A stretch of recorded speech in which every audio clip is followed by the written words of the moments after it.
അല്ല അജിച്ചേരി നിനക്കൊക്കെ negative post ചെയ്യാൻ എന്നിട്ട് ഞാൻ കൗണ്ടർ അടിക്കുമ്പോൾ അയ്യോ ചേട്ടൻ എന്താ ഇത്ര നെഗറ്റീവ് ആയിട്ട്.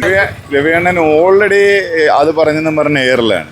ഇനിയിപ്പോ ഞാൻ എന്തെങ്കിലും പറഞ്ഞിട്ട് അണ്ണൻ രണ്ടാമത് ഏറി കയറാനോ ഞാൻ ചോദിക്കാവുന്നത് പൊതുവെ എല്ലാ കാര്യങ്ങൾക്കും അഭിപ്രായം പറയുന്ന ആളാണ് സാബിച്ചേട്ടൻ. ഇപ്പോൾ ഈയിടെയായിട്ട് CJP പ്രൊട്ടസ്റ്റിനെതിരെ സെലിബ്രിറ്റികൾ ഒപ്പീനിയൻ പറയുന്ന സമയത്ത് ഇപ്പോൾ അതിനെതിരായിട്ടും പറയുന്നവരുണ്ട്, അതിന് ഓപ്പോസിറ്റായിട്ടും പറയുന്നവരുണ്ട്.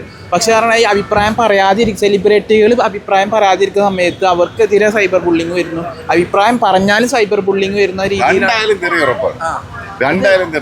ഈ സെലിബ്രിറ്റികൾക്ക് ചൂസ് ചെയ്യാം. അല്ല, സെലിബ്രിറ്റികൾക്ക് മാത്രം എന്താ ഇത്ര അഭിപ്രായം പറയണം എന്ന രീതിയിലുള്ള ഒരു നിർബന്ധ ബുദ്ധി ഓഡിയൻസിന് അല്ലെങ്കിൽ പലർക്കും ഉണ്ടാകും. അത് എല്ലാ ലോകം എല്ലായിടത്തും ഉള്ളതാണ്. അതായത് അറിയപ്പെടുന്ന വ്യക്തികൾ എന്ത് പറയുന്നു എന്ന് കേൾക്കാൻ ഒരു വിഭാഗം ആളുകൾക്ക് താല്പര്യമുണ്ട്,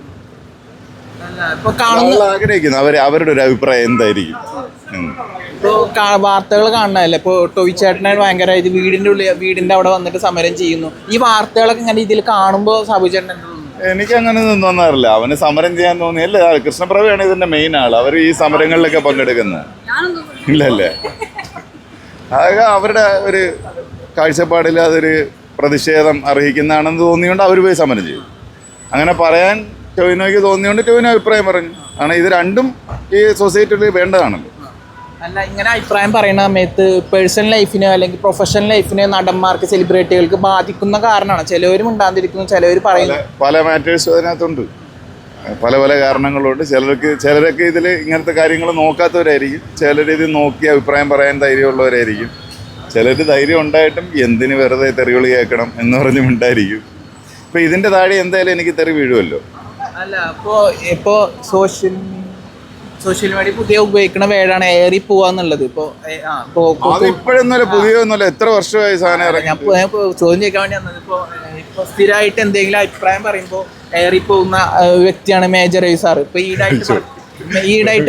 ഈടായിട്ട് പറഞ്ഞ വാക്കുകൾ സാബുചേട്ടൻ കേട്ടിട്ടുണ്ടായിരിക്കും. അതായത് ഞാനൊരു പട്ടാളത്തിൽ നിന്ന് വന്നതാണ്, പച്ചക്കറിക്ക് മാർക്കറ്റിൽ നിന്ന് വന്നതല്ല എന്ന രീതിയിൽ അഭിപ്രായം പറഞ്ഞിട്ടുണ്ടായിരുന്നു. അതിനെതിരെ പ്രതിഷേധം ഉന്നയിച്ച് പച്ചക്കറി മാർക്കറ്റിന്റെ സംഘടന വന്നിട്ടുണ്ടായിരുന്നു. ഈ അഭിപ്രായത്തോട് എന്താ പറയാനുള്ളത്? ഓരോ ജോലിക്കും ഓരോ വ്യക്തി മാന്യത ഉണ്ടല്ലോ. തീർച്ചയായും അത് എല്ലാ തൊഴിലിനും അതിൻ്റെതായ മാന്യതയുണ്ടല്ലോ. ഒന്നും പറയാനില്ല. കാരണം മേജർ എന്ന് പറഞ്ഞ പട്ടാളക്കാരൻ, അദ്ദേഹത്തിന്റെ വായിൽ നിന്ന് ഇത്തരം രീതിയിലുള്ള വാക്കുകൾ. രവിയണ്ണൻ ഓൾറെഡി അത് പറഞ്ഞെന്നും പറഞ്ഞ എയറിലാണ്. ഇനിയിപ്പോ ഞാൻ എന്തെങ്കിലും പറഞ്ഞിട്ട് അണ്ണൻ രണ്ടാമത് ഏറി കയറാനോ ഞാൻ തയ്യാറല്ല. അത് ഇഷ്ടംപോലെ അഭിപ്രായങ്ങളും എതിരഭിപ്രായങ്ങളും ഒക്കെ വന്നല്ലോ, അനുകൂലിച്ചും പ്രതികൂലിച്ചും ഒക്കെ. പിന്നെ അത് ഓൾറെഡി കഴിഞ്ഞ നമുക്ക് പുതിയ സാധനം എന്തെങ്കിലും എടുക്കാം. ഇപ്പൊ ഇത് വീഡിയോ പോസ്റ്റ് ചെയ്തതിന് ശേഷം സാബു ചേട്ടന് ഇതേപോലെ കമന്റ് ഒക്കെ വരികയാണെങ്കിൽ അതിനെങ്ങനെ വന്നിട്ടുണ്ട്. ഇപ്പൊ ഈ കഴിഞ്ഞതിനകത്ത് CJPയുടെ മാർച്ചിനെ കുറിച്ചൊരു രാഷ്ട്രീയ അഭിപ്രായം പറഞ്ഞതിന് ഇഷ്ടം പോലെ തെറി വാങ്ങിക്കുന്നുണ്ട്. ഈ തെറിയാണ് ഒരു ഓളം തല്ലല് ഈ ഇന്റർനെറ്റില്. ഈ തെറി ഇല്ലാത്ത ഒരു വീഡിയോ നോക്കി നിനക്ക് വ്യൂ പോലും വീഴത്തില്ല. തെറി ഉണ്ടെങ്കിലാണ് വ്യൂ കയറുന്നത്. നെഗറ്റീവ് കാണാൻ ആളുകൾക്കൊരു ഇതുണ്ട്. അത് അങ്ങനെ തന്നെയാണ്, അതിൽ മാറ്റമൊന്നുമില്ല. അത് ആര് വിചാരിച്ചാലും മാറ്റാൻ പറ്റുകയില്ല. തമിഴ് സിനിമകളാണ് അത്. പിന്നെ ഒന്നിന്റെ ഓഡിയോ റിലീസ് ഇപ്പോൾ ഉടനെ ഉണ്ട്. പിന്നെ അത് വിശാലിന്റെ സിനിമ മകുടം. പിന്നൊന്ന് നോൺ വയലൻസ് എന്ന് പറഞ്ഞിട്ടൊരു സിനിമ വരാനുണ്ട്. പിന്നെ പാരഞ്ജിത്ത് പ്രൊഡക്ഷന്റെ ഒരു സിനിമ വരാനുണ്ട്. ഉണ്ട്, വിളിക്കണം. വിളിച്ചാലാണ് ആക്റ്റീവ് ആകാൻ പറ്റുന്നത്. അവനാണ് ഞാൻ നോക്കി കിടക്കുന്നത്. പിന്നെ കഴിഞ്ഞ ഒരു പ്രസ് മീറ്റ് ഉണ്ടായിരുന്നു, കഴിഞ്ഞൊരു മൂവിയുടെ. അതിനകത്തൊക്കെ കുറെ കമന്റുകൾ വരുന്നുണ്ടായിരുന്നു.